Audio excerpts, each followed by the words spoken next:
लोंडे पाटिल, क्योंकि अतुल लोंडे पाटिल के पास अक्सर अंदर की जानकारी बहुत रहती है महाराष्ट्र की राजनीति में चल क्या रहा है। क्या अतुल भाई, क्या एक बार फिर से अजीत पवार आपके साथ आने वाले हैं? क्या चल क्या रहा है? मानक भाई, आपके प्रोग्राम का नाम है राष्ट्र की बात। मुझे ऐसा लगता है कि यहाँ सब संवेदनशील लोग बैठे हैं, सबकी संवेदनाएं अभी मरी नहीं है, जिंदा है। और हम लोग ये जो राजनीतिक बात है ना, ये रोज कर सकते हैं, रोज करते भी हैं हम लोग। लेकिन मणिपुर में जिस तरह की घटनाएं हो रही है, और मणिपुर के मुख्यमंत्री कहते हैं कि जो 2 महिलाओं को विवश करके घुमाया गया, वैसे सैकड़ों केसेस हुई है, उस पे हम अगर चर्चा नहीं करते, उस पे अगर हम प्रधानमंत्री को कटघरे में खड़ा नहीं करते, नहीं पूछते, आज की सरकार को नहीं पूछते, तो क्या हमने सारी शर्म हया गवा दी है क्या? मेरा ये सवाल है। ये कर लेंगे हम बातें बाद में, कई बार कर लेंगे, रोज करेंगे, लेकिन देश में हर महिला आज डरी हुई है। देश में हर व्यक्ति आज, हर नागरिक जो है वो आज आक्रोशित है। इस प्रकार से करना है। 78 दिन हो गए, 78 दिन हो गए। मेरे देश का एक राज जल रहा है। टॉपिक छोड़ दीजिए, टॉपिक पे रोज बात करेंगे। पार्लियामेंट में चर्चा क्यों नहीं होने दे रहे आप? पार्लियामेंट में ईगो को इतना बड़ा बनाया कि वहां पर मणिपुर की चर्चा नहीं होने दी आपने, और यहाँ पर जो टॉपिक आपको पता है उस पर नहीं बोला, तो राजस्थान की महिलाओं का क्या दोष है भाई? राजस्थान की महिलाओं का क्या दोष है कि जोधपुर में पूरे परिवार को जला दिया गया? अब देखिए, नहीं, राजस्थान में जोधपुर की घटना पर ये लोग चुप, ये लोग जोधपुर से अलावा फिर उसके बाद जयपुर की घटना पर चुप, ये लोग बाड़मेर की घटना पर चुप, ये लोग भरतपुर की घटना पर चुप, ये लोग तमिलनाडु में जो चिन्मय श्रीपदा और अन्य महिलाओं के साथ हो उस पर चुप, ये लोग समाजवादी पार्टी के जिस प्रकार से गायत्री प्रजापति से बाकी लोगों को इन्होंने प्रोत्साहन दिया है, बलात्कारियों को उस पर चुप, ये लोग बंगाल में जो महिलाओं के साथ उत्पीड़न किया गया उस पर चुप, पंजाब में जो महिलाओं के साथ हो रहा उस पर चुप। ये जो चयनात्मक चुप्पी और सिलेक्टिव आउटरीच का ड्रामा बंद कीजिए आप। यदि आपको चर्चा में इतनी गंभीरता लगती है तो पार्लियामेंट में चर्चा होनी चाहिए। मैं आपको चुनौती से कह रहा हूं, मणिपुर और सारी घटनाओं की चर्चा पार्लियामेंट में कीजिए। अतुल लोंडे पाटिल, अतुल भाई 7 बजे के सबसे बड़ा सवाल में इसी मुद्दे पर डिबेट होगी, और शुरू से सुबह से ही हम इस मुद्दे पर एक एक पल की खबर दिखा रहे हैं, सबकी राय भी दिखा रहे हैं। आपने अपनी बात कह दी हो तो क्या शो के टॉपिक पर बोलना चाहेंगे अतुल लोंडे पाटिल? मणिपुर पे चर्चा क्यों नहीं है, ये सबसे बड़ा सवाल है। सबसे बड़ा सवाल में आज इसी पर चर्चा है। 7 बजे न्यूज 24 पर सबसे बड़ा सवाल में इसी पर चर्चा है अतुल लोंडे पाटिल। चर्चा होनी चाहिए मानक भाई, बिल्कुल होगी, 7 बजे होगी। एक सेकंड, करौली में 19 वर्षीय दलित महिला के ऊपर तेजाब छिड़ककर उसको मार दिया गया और कुएं में डाल दिया गया। कहां है तुम्हारी प्रियंका वाड्रा? तुम्हारी प्रियंका वाड्रा कहां थी भाई? एक दलित लड़की के साथ वहां के मंत्री के बेटे ने बलात्कार किया, कहां है आपकी प्रियंका वाड्रा? सुन लिया आपकी नहीं, अतुल जी के साथ हमको भी तो स्क्रीन पर डालिए। अब मुझे बताइए, 19 वर्षीय करौली की घटना, लड़की की घटना, उस पर चुप हो जाते हैं। जोधपुर में दलित लड़की के साथ बलात्कार की घटना पर चुप हो जाते हैं। बाड़मेर की घटना पर चुप हो जाते हैं। मैं इस प्रकार से तेरा रेप मेरा रेप नहीं करना चाहता, पर अतुल लोंडे जी, जो आप प्रदर्शन कर रहे हैं, पार्लियामेंट शुरू है, आपके नेता पार्लियामेंट में चर्चा नहीं होने दे रहे। एक बार फिर से कोशिश कर रहा हूं अतुल लोंडे पाटिल। अतुल भाई गलत है। अतुल भाई, जैसे मैंने कहा, आप इस पर डिबेट चाहते हैं, हमने पहले से तय करके रखा है 7 बजे इसी मुद्दे पर सबसे बड़ा सवाल में चर्चा होगी। क्या महाराष्ट्र पर कुछ बोलना चाहते हैं? अजीत पवार क्या आपके साथ आ रहे हैं? क्योंकि देखिए, यह मुद्दा भी कम अहम नहीं है। मैं बार बार वोटर के नजरिए से आपसे सवाल पूछ रहा हूं। सबसे महाराष्ट्र का वोटर जानना चाहता है कौन किस तरफ है। कहीं एक बार फिर से अजीत पवार आपके साथ तो नहीं आ रहे? मानक भाई, कल जो रात को सोया होगा ना, वो संवेदनशील व्यक्ति नहीं है। मैं नहीं सो पाया। मैंने सोचा था कि मैं ये सवाल उठाऊंगा, कोई उठा ना उठाए। आप अगर उठाए तो आपका अभिनंदन है। अब रही बात आपने महाराष्ट्र की बात, 19 वर्षीय करौली की बेटी के हत्या करने के बाद सोए क्या आप? जोधपुर में परिवार को जला दिया गया, उसमें 6 महीने की बच्ची थी, उसके बाद सो पाए आप? नहीं, जरा सोने का पैटर्न बता दीजिए मुझे आपका, कि जोधपुर में, राजस्थान में जो घटनाएं महिलाओं के खिलाफ होती है, पश्चिम बंगाल में निर्वस्त्र करके टीएमसी के कार्यकर्ता उनको रेप करके मार देते हैं, रिवेंज टूर की तरह 26 केसेस सामने आते हैं। क्या 17 साल की महिला, क्या 84 वर्ष की महिला उस समय कैसे सो लेते हैं आप अतुल लोंडे पाटिल?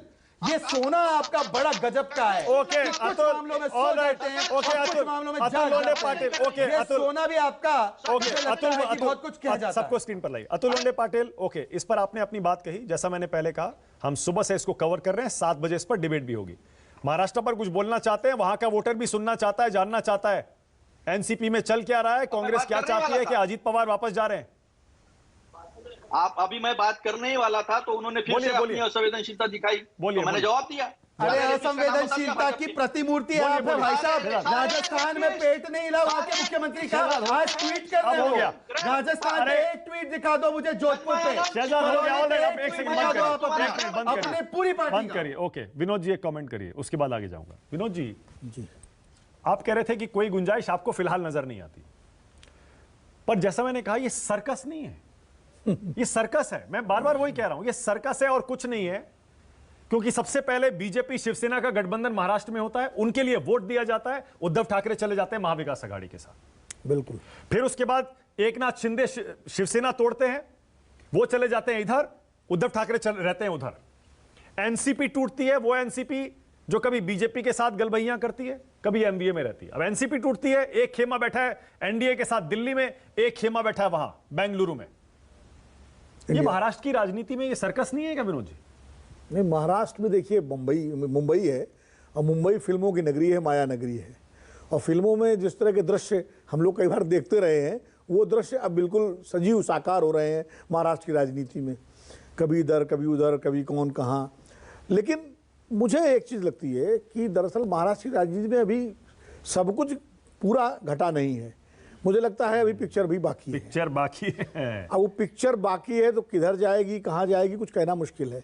लेकिन एक चीज़ जरूर है कि जिस तरह से 2024 का चुनाव ओपन हो गया है, ओपन हो गया है मतलब मेरा विश्लेषण है।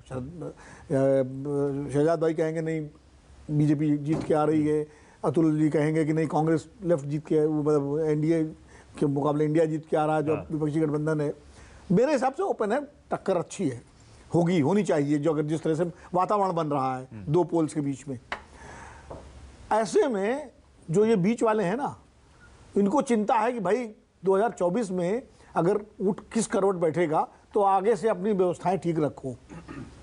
आप समझ रहे हैं बीच ना? वाले कौन से? जो 8-10 पार्टियां हैं, नहीं, जो किसी तरफ नहीं है, या फिर ये नहीं, इनकी ये बात- बीच मैं वाले महाराष्ट्र की बात कर रहा हूं। एकनाथ शिंदे और अजित पवार। हाँ, मैं महाराष्ट्र की बात कर रहा हूँ, देश उनकी बात नहीं कर रहा।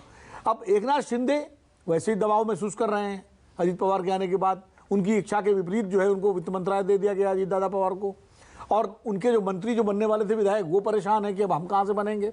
एनसीपी के इसीलिए मंत्रिमंडल का विस्तार जो होना है वो नहीं हो रहा है वहाँ का, और इसलिए वो दबाव में है। अजीत दादा पवार अपना दबाव बढ़ा रहे हैं। अजीत दादा पवार जो ये बार बार शरद पवार के पास जाना, उद्धव ठाकरे के पास जाना, ये बीजेपी पर भी एक दबाव डालने की रणनीति है कि भाई हमारे दरवाजे तो हर जगह खुले हुए हैं। देखो ये राजनीति ऐसी हो रही है, मतलब इसमें ये देखिए, ये जो गठबंधन होते हैं, चाहे इधर के हो उधर के हो, इनमें सब अपने स्वार्थ और अपने राजनीतिक हित के हिसाब से क्योंकि होते हैं। सीटों का बंटवारा कि अभी कोई बाकी है। विचारधारा, कोई श्रद्धा, ऐसा कुछ नहीं। अभी ब्रजमोहन जी परसों तक तो बैठ करके मोदी जी के बारे में क्या बोलते थे, आज कह रहे हैं उनके नेतृत्व में देश आगे बढ़ेगा।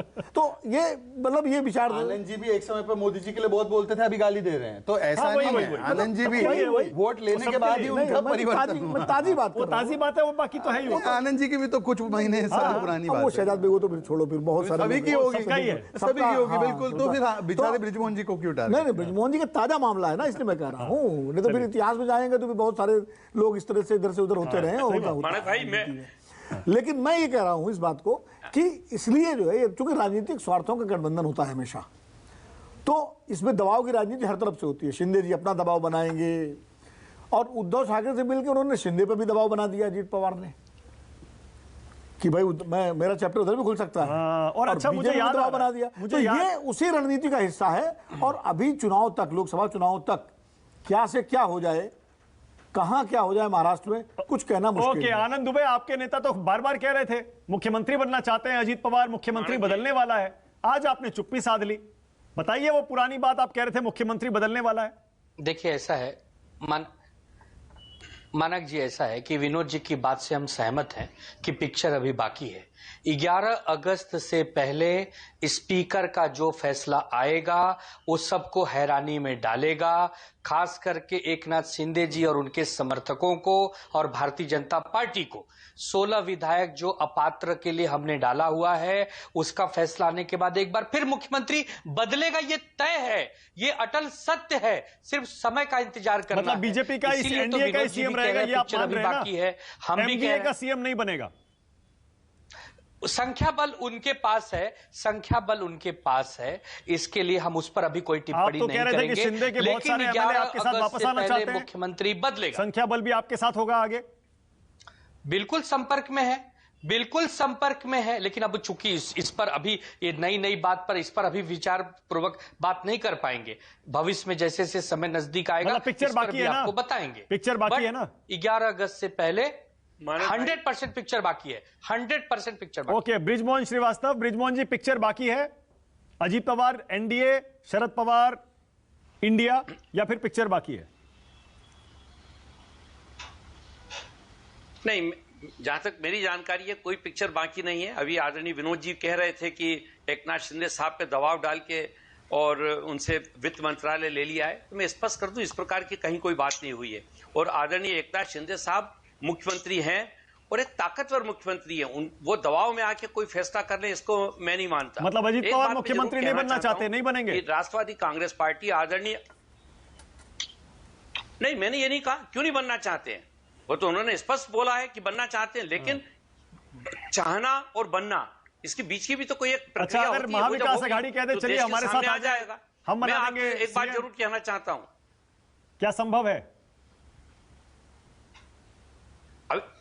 नहीं मैंने तो अभी आपसे कहा हम लोग सब आदरणीय नरेंद्र मोदी जी के नेतृत्व में काम करेंगे और देश को एक मजबूत सशक्त सरकार देने के लिए काम करेंगे, ये बात बहुत स्पष्ट है। ओके। इसमें किसी प्रकार की कोई मतलब गलतफहमी U-turn नहीं मारेंगे और ना? मैं आपको एक बात बताना चाहता हूं, राष्ट्रवादी कांग्रेस पार्टी के पूरे भारत भर के जो नेता हैं वो पूरा समर्थन दे रहे हैं। आज ही नागालैंड के सारे विधायक मतलब U-turn अब नहीं मारेंगे ना? आदरणीय बृजमोहन जी, प्रफुल्ल पटेल साहब से मुलाकात करके महाविकास अपना अघाड़ी में समर्थन दिया है। वापस नहीं जा रहे हैं ना? नागालैंड विधायक तो वैसे ही सरकार में जी। शामिल है, वहाँ एनसीपी के नागालैंड के विधायक तो वैसे ही सरकार में अभी हम शामिल लोग है, एनडीए में हैं और 2000 और एनडीए के पूरी ताकत के साथ एनडीए को मजबूत बनाने का काम करेंगे। आदरणीय नरेंद्र मोदी जी के नेतृत्व में मैं सोचता हूं आज देश की जरूरत है ये।